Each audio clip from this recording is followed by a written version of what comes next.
Okay, so this is the first rabbit, and basically I take, let's do it that way. I take a handkerchief or a bandana, Mars hanky, napkin, and then I hold it square like this. And the simplest thing to do is to just bring the corners together. And then when you hold those corners together, you automatically have some ears. And then all you have to do is tie it in an overhand knot. And then, boom, you have a rabbit. Just like that, boink, boink. But you can go further with this.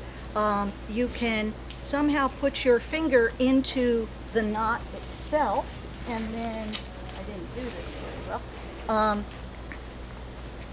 take some rubber bands or hair ties or bag ties and put them around your fingers so your rabbit can have hands. Ta-da. Okay, this is from a really great book written by the late great Sherry Lewis called Making Easy Puppets. It was written in 1958, and this was the 1967 edition. So that one was definitely in there. There is another one I've done. I know several rabbits right now. Again, I take a hanky and I hold it square, but I do something a little different now. I'll take my left hand and I will drape the hanky over my left hand with these two corners hanging here. I have spaces between my fingers, and I will take one corner and stick it between my index and middle fingers. I'll take another corner and stick it between my middle and ring fingers. And once again, as with all hanky toys, you have to kind of form them a little bit.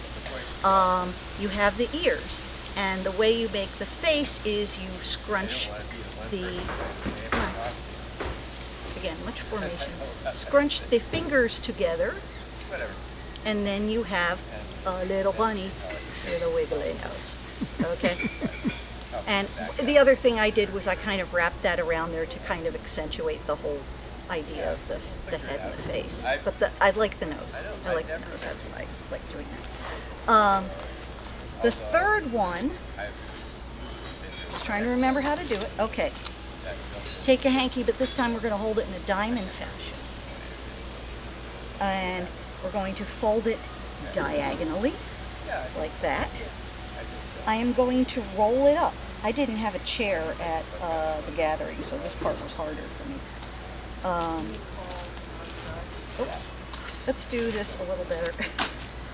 You want the corners up here to line up, so I'm going to roll this up most of the way. Leave some of those corners, and then I am going to fold it in half with corners in the back so that we have this part in the front. And if you adjust the corners, once again, like you do with all hanky toys, it will start to look like a bunny rabbit. Okay, that's the head. And this one you really do need rubber bands for, or hair ties or bag ties. And I am going to give him a little neck here, okay? So we have the head. We now have something that looks like a mer bunny, which isn't quite what we want. So I'm going to take these on the end and fold them up here, take these corners that exist, and slide them into one of the loops of the rubber band. And just slide them just enough to make, and maybe slide it down. You see, you do a lot of sculpting. You see how I moved that rubber band to make the hands or the front paws of our little bunny. And the this is more of a sort of towel fold or napkin fold like you would see on cruise ships or something like that. But they're fun too. And then you could take another rubber band and put it in the back and create a sort of cottontail for the rabbit. Okay, so then you have that. Those are my three bunnies.